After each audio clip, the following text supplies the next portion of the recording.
So people ask the question, what about their own negativity, their own negative feelings, thoughts, emotions, and beliefs, and how their inner experiences of negativity may affect what it is that they share in the divine matrix. And what the ancient traditions say about this experience is nothing new. It's the same experience in humanness now that we had 2,500 years ago. And what the ancient traditions in the text say is that our experience is only an experience, not positive, not negative, until we judge our personal experience, until we give it an importance based on our perceptions and our beliefs. And until we do that, it is simply an experience. So the question is, why are we judging ourselves, and how do we judge ourselves? And the healing comes from allowing us to feel whatever it is that the world gives to us to feel, and to acknowledge that feeling and say, yes, this is a feeling. Sometimes it's a good feeling, sometimes it's a bad feeling, but to allow the feeling to unfold without judging what the feeling means or being afraid of how it may affect something else in the world.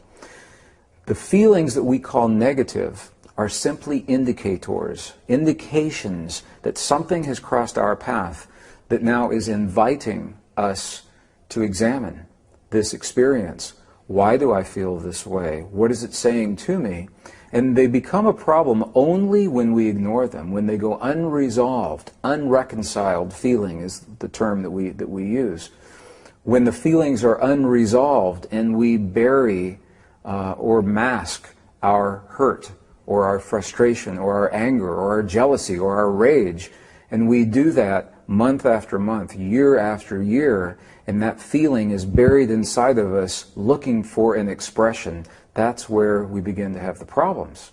But the feeling itself, when we have a feeling, I have negative feelings, and I don't judge them. I say, I'm having a feeling about this person, or about this situation. And then I have to check with myself and say, why am I having this feeling? What does it mean to me? What is it telling me about my personal beliefs and my personal experience? And in that way, the negative feelings become our best friends, because they actually serve us rather than hurt us. And it's all based in our beliefs and the judgment that we attach to that experience.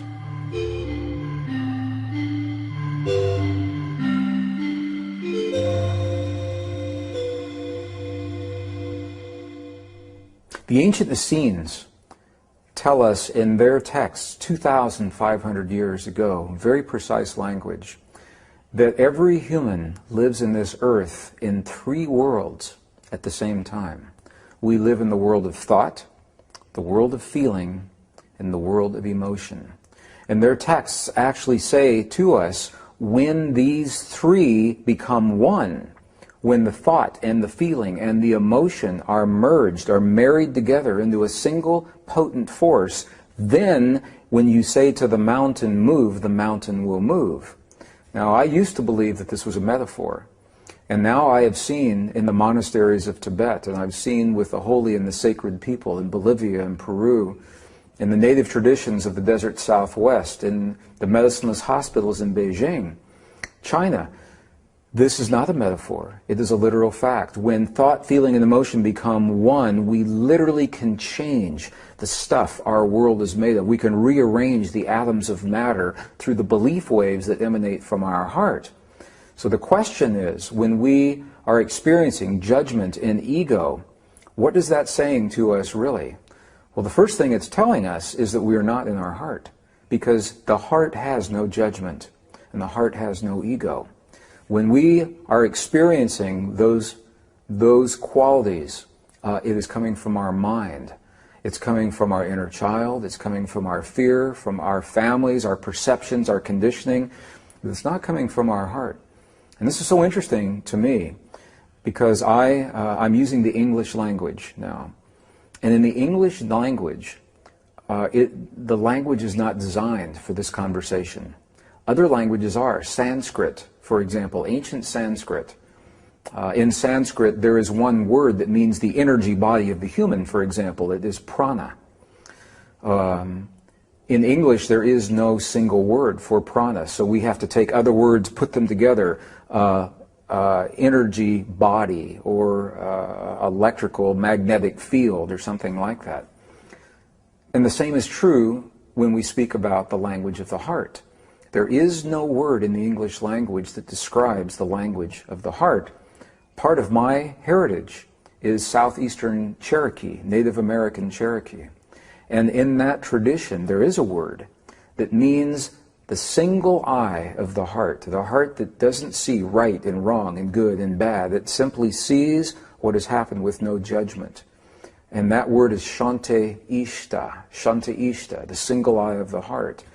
And so the goal of many ancient traditions, early Christian, early Jewish, early Buddhist, Native American, and now the scientific principles today, is to find a way to view the experiences of life, what happens in the world around us, our relationships, our finances, our health, through the single eye of the heart, the eye that says, yes, this is what has happened, without saying what has happened is good or bad or right or wrong. And when we find ourselves having those experiences, we are in our mind.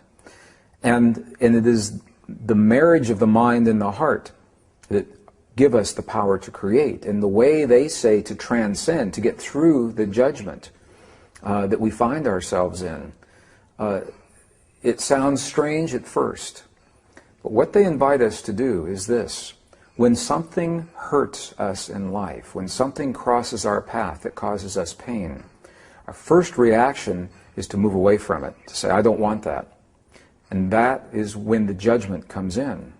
If we can embrace the experiences when someone or an experience hurts us in life, not that we like the experience or we want to have it again, but the ancients say that we should bless the experience. And this sounds very strange, to bless the things that hurt you. But here's what happens. When we begin to bless the things that cause us the pain, the blessing is simply the acknowledgement. When you say, I bless the person who has just been dishonest with me. I bless the person who has violated my trust, betrayed my confidence. And you say that again and again, and you say it out loud. What begins to happen is the verbal expression brings the physical energy up from the heart into the body. And soon your body becomes warm and you have tears in your eyes and you say, I bless this person, I bless this person. And it is the blessing that relieves the charge of the judgment for just a moment. And that's all we need. Because for just a moment, when the charge is relieved, we can replace the hurt with something else. And the ancients say that that something else is what we call beauty. Beauty is a powerful force in our world, and it already exists everywhere. The ancient Essenes and the Native Americans alike, they say that beauty is already everywhere in everything. Our job is to find that beauty, to seek it out. Now, Mother Teresa was a master at this. She would walk down the streets of Calcutta, India, and she would see dead bodies on the street and decay in the gutters. And in the dung in the gutter of the streets in Calcutta, she would find a flower growing, and in that flower she would find beauty in the streets. And that experience allowed her the strength to find even more beauty in life. So rather than judging the experiences, when they come to us, if we can look at each experience as a blessing, and when we find ourselves hurt, say, again, yes, I feel hurt, so acknowledge it first. Secondly, what is this hurt saying to me? What voice am I hearing? What does it tell me about my life? And bless the hurt now that is giving us information about ourselves. As we begin that experience, it is much easier then for our thoughts, feelings, and emotions to become one so that we can move that mountain when it comes across our paths.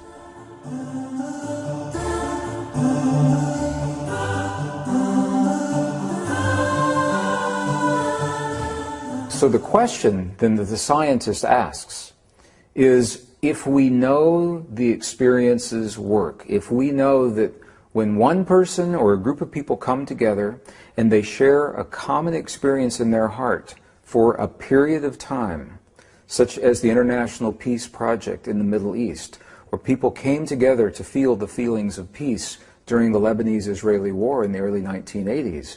During the time they created those feelings, statistically, terrorist activities dropped to zero. Crimes against people declined. Emergency hospital room visits declined. Traffic accidents declined. And so the scientists ask, if this prayer is so powerful, then why didn't it last? And this is the crux, the secret of the ancient traditions that has been missed by so many people today. Because this experience in our heart was viewed by the scientists as something you do for a moment in time. So you go about your daily life, and at a certain time, you stop your daily life and you do this heart experience, this prayer. And when the prayer is over, you stop the prayer and go back to your life. And the crux of our most cherished, sacred, and ancient traditions is very clear that this experience of the heart is not something that we do. It is something that we become. It is something that we live in our lives. Life becomes the prayer. Every moment of every day is the prayer. And because this modality of prayer, it's called the lost mode of prayer, feeling-based prayer, because the prayer is based in a feeling, and we can have a feeling all the time. We can have a feeling in our cars, driving on the highway. We can have a feeling in the office, in the school, with our families, alone in the park. We can always have a feeling, and that means we can always be in prayer. But it's not something that we do in a moment. It's a way of living. It's a way of life. It's something that we become. And when we do that, the prayer never ends. And that is the secret to maintaining the powerful effects that are documented by science and that the ancient texts and the Essenes tell us are possible in our lives.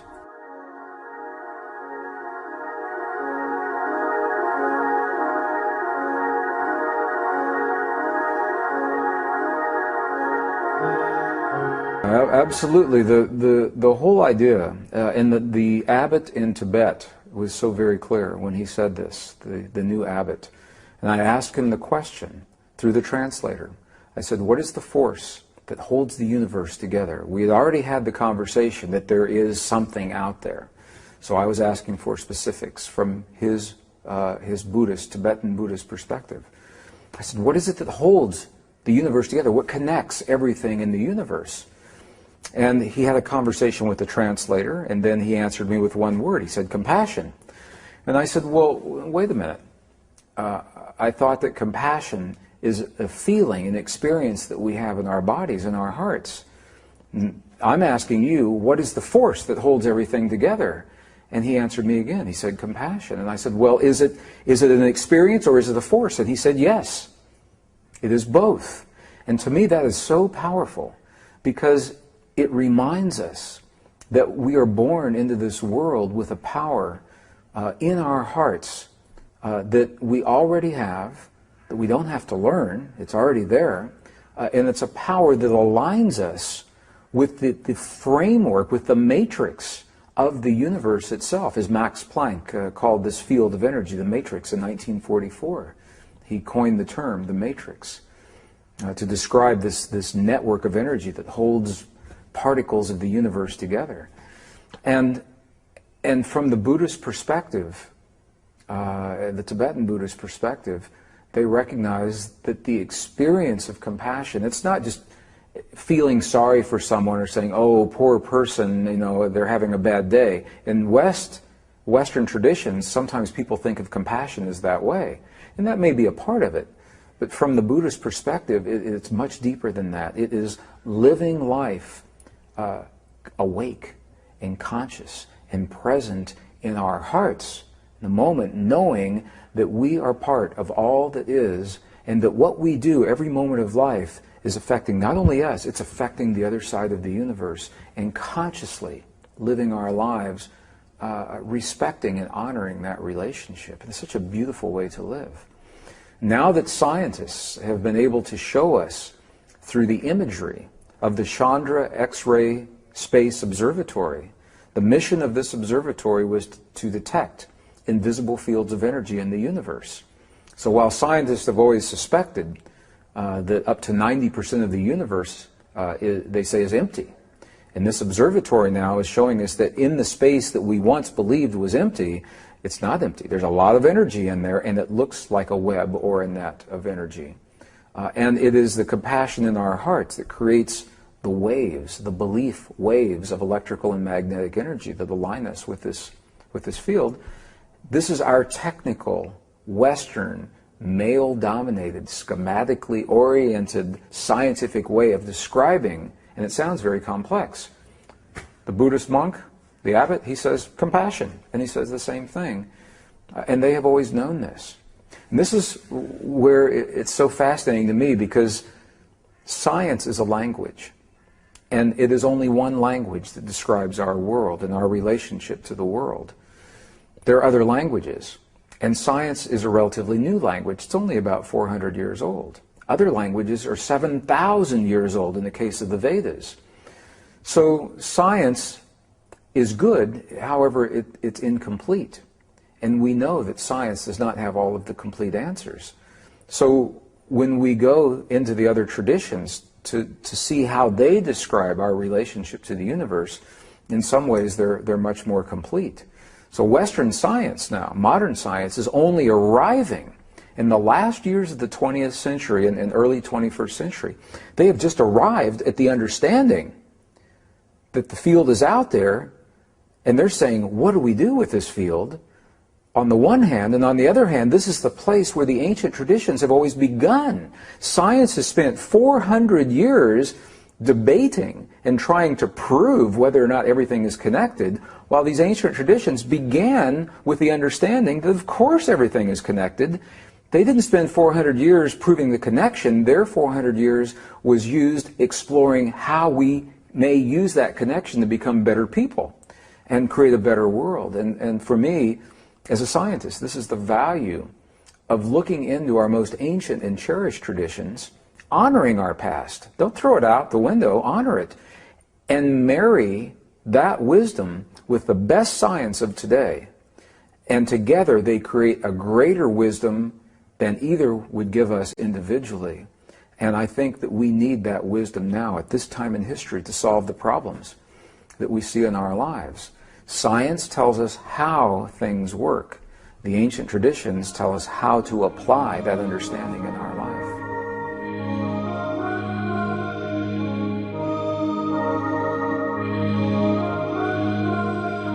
Science told us that we must believe either one or the other, science or spirituality, but not both. Now, as a child, I always believed that science and spirituality are the same thing, and I thought everybody else believed the same thing. They just didn't talk about it. So I always believed that when we study science, we understand nature and how the world works. Ultimately, we're understanding God. But when I began working in the corporations, I found nothing could be further from the truth. They said, you either are a scientist or you're a spiritualist. You either use technology or you use religion.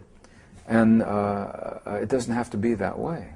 So I think our greatest power in this civilization, there is a new science and a new spirituality that's being born right now. And it's so new it doesn't even have a name. We don't know what we'll call it. And maybe it's better with no name, because if there's a name, then there's rules and somebody owns it. So right now it has no name.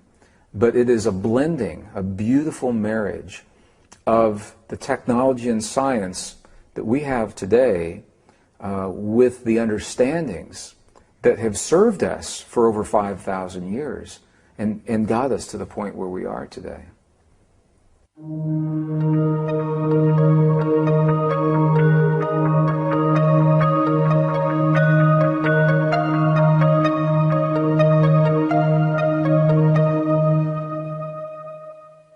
If I had the opportunity, if I came to this world from another world, and I could ask one question of myself in this lifetime, based on what I knew here that I couldn't find in that other world, I would ask the question, what is the one thing that we have in this world that would wake us up and remind us that we're a family, and that we are more than the differences that have separated us in the past, and that we're too precious to kill ourselves in war? What is the one thing that could be awakened in this lifetime and shared with every human on the face of the earth that would remind them of that truth? Because I believe it is a truth. That's what I would ask.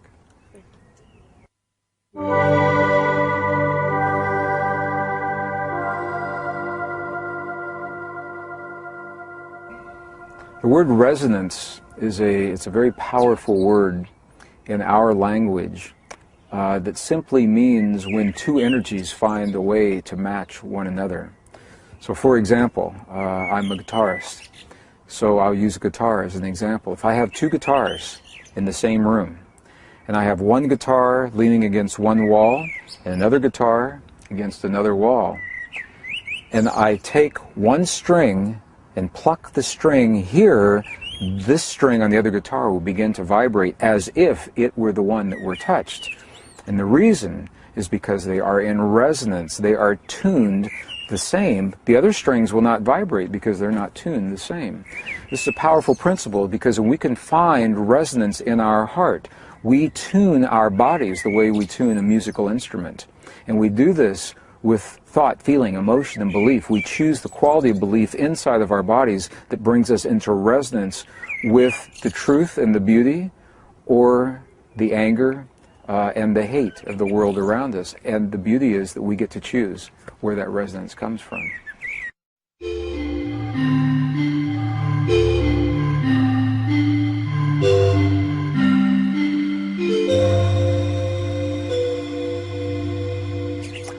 The principle of resonance is perhaps one of the most powerful principles in nature, because it allows tremendous change to happen very quickly with a very few people in the kinds of things that we're talking about now.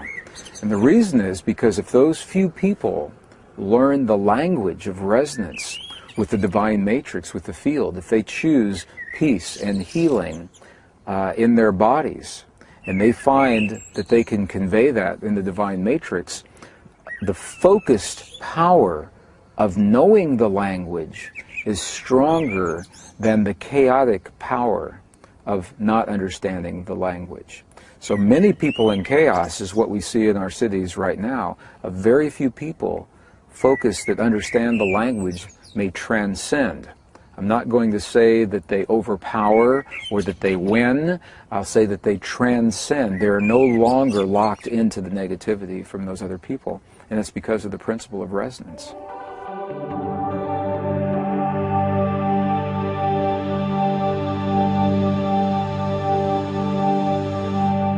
In our live programs, I often share a video, a very rare, beautiful, precious film that shows the healing of a woman from a cancerous tumor that is performed in the medicineless hospital in Beijing, China. And through the technology of sonogram, of ultrasound, we can see inside of her body, we can see a cancerous condition change in less than 3 minutes in the presence of 3 practitioners who understand the language of resonance that her body recognizes. So when they create the feelings within their hearts of her healing, her body mirrors that healing back to them. And I share this video for one reason and one reason alone. Because when we have the conversation in the workshop, it is academic, it's theory, it's nice to think about, and we hope it's true. When we see the image of the healing, it takes the whole conversation out of possibility and makes it very real in our lives. And we say that one of two things has just happened. Either we saw the video and it is a fake, because you can fake on a computer, or we saw the video and we have just seen something with our eyes that our heart wants to believe and that our mind needs to help us understand that miracles can work. So the reason I share the video is because it is quick, potent, powerful. The image, we'll think about that image for a long, long time to show people that it is real. However, they don't need to go to that precise hospital or any hospital to have that experience, because the whole idea of showing the video is to show that when we can feel these feelings in our bodies, we affect our own healing. And I'll tell you how I know this, because I've had the personal experience. In my life, I was diagnosed with a condition in the year 2000. And I went to a traditional doctor, and they did traditional techniques and said there's something there that shouldn't be there in your body. And I had to think about that. And I said, I travel the world and I show people this possibility from theory. And now I'm having an experience. What would this mean to me? And I realized it was an opportunity for me to practice and trust within myself what I'd been showing so many other people, so that from that moment forward, I could look at any human in the eye, and I could say to them, I know you have this power, and I can say this to you with confidence because I have healed myself doing exactly what I'm sharing with you right now. And that's what happened. I used the techniques that I learned in the monasteries in Tibet, and I learned from the healers in China. However, I still went through the medical procedure because there's the part of the mind that questions. So I underwent the anesthetic, the doctors began to explore, and I woke up in the recovery room and the doctor said, what are you doing here? There is nothing there. There was never anything there. There was no scar tissue. There was no evidence. He said, why are you here? And I began in my waking up state to tell him about the power of human emotion to heal our bodies, and that's something that doctors don't like to hear. However, I have shown this video not only to public groups, such as the ones in Milan and in Germany and France and England. I've shown them to private organizations, the United States Air Force medical facilities. I've shown them to medical conventions and medical doctors. And they will look at this as a isolated miracle. They say, yes, this has probably happened. It's a miracle. We'll come back and explore it later, but first we're going to find the cure for cancer. Because in their mind, there's a disconnect. In the mind of the modern medical practitioner, there is no relationship between heart waves, belief waves, electromagnetic fields in the heart and the healing of the body. In their mind, there is the model that you must either use chemicals or drugs or physically remove or alter the body in some way to affect the healing. And I think this is changing. It's changing now. But whether it changes in the world or not, what I know is that I can go into any audience with any person on the face of this earth, and I can look them right into the eye, and I can tell them, I know this is true, and I know it because of my personal experience.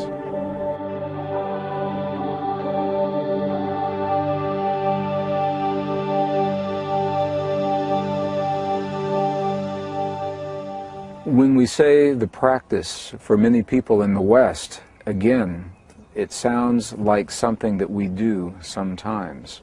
And the key to all of the traditions is that it becomes a way of life rather than something that we do sometimes. Our conditioning in the West is that our spiritual practice is something that we do at the end of the day when the children are fed and the bills are paid and the dishes are done and the clothes are clean and the lunches are prepared for the next day, and then we go into a room and close the door and turn on the music and light the incense and burn a candle, and by then it's 2 o'clock in the morning and we're too tired to do anything, and we take a deep breath and say a mantra and go to bed. The point is, and that's an exaggeration, but for many people, the point is that their spiritual practice is compressed into a few moments after everything else is finished in our culture. Ours being the West.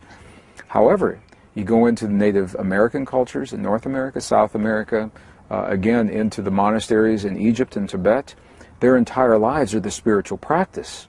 And then every once in a while, they will stop that spiritual practice for a moment to make change for 20 euros. It's just the opposite of the way we think about life.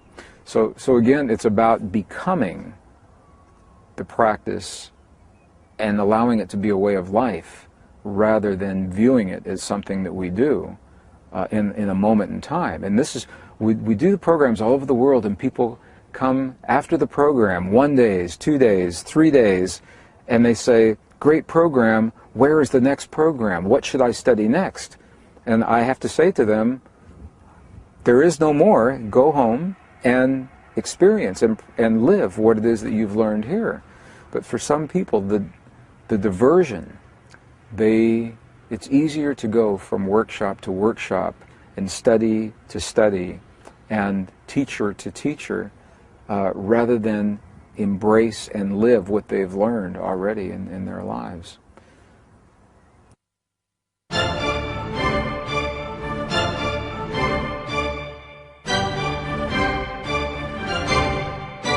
Everyone learns differently, and some people need the support and the structure of a group or a teacher to mentor them through, and other people need only a little push and a reminder of how it works, and they have the discipline to live this on their own, and that's what makes us unique. We're all different. We all learn differently. We all learn from different language, and that's why there's so many teachers that often teach the same thing. And people come up to me all the time and say, this sounds very similar to what my Buddhist teacher said, or what A Course in Miracles says, or what someone else has said. And I say, well, yes, that's good, because I expect if something is true, you will hear it many different times in many different ways. However, while my language may work for some people, other people, they may learn better from another language. And I've learned, we do workshops for children. In second grade, so they're 8 and 9 years old. And we go into the school, and the school invites us. And when we do that, I use very different language. Very visual programs, no technical words, a lot of direct experience, and we pose it all as a mystery that has not yet been solved. And these young people love to know that there's something left that they can still solve. I speak to high school seniors. We use a different language, very different language. We've gone into nursing homes, where people have a very short attention span, and the technical words will not work. So we find another language.